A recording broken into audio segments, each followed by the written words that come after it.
The main elements that make up now were formed underwater by exploding dynamite charges attached to sheet metal.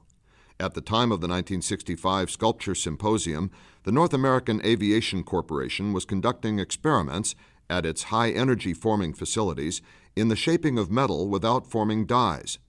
North American fully subsidized Kowalski's work, and the project provided data which furthered the company's research. Now, as completed by the artist, was composed of three huge, curving, leaf-like arms.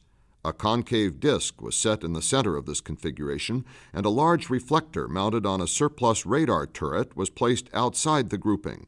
The turret was to be driven by a motor actuated by a solar cell in order to keep the reflector pointed toward the sun, thus reflecting light upon the three giant petals. After about a year, the turret failed. With Kowalski's approval, the reflector was mounted on a stationary base in order that his original intent would be realized for a portion of each day. Born in Ukraine, then part of the Republic of Poland, in 1927, Piotr Kowalski is a French artist of Polish origin. After leaving Poland in 1946, he lived in Sweden, France, the U.S., and Brazil. Having graduated with an architectural degree from the Massachusetts Institute of Technology, MIT, in 1952, Kowalski returned to Paris, where he worked as an architect. In the 1950s, his interest in sculpture evolved from his career in town planning, experimental architecture, and public art.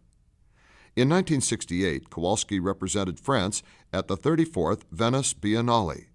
From 1978 to 1985, he worked as a Rockefeller Foundation grantee at the Center for Advanced Visual Studies at MIT, where he ran an independent facility to pursue scientific research and artistic activity.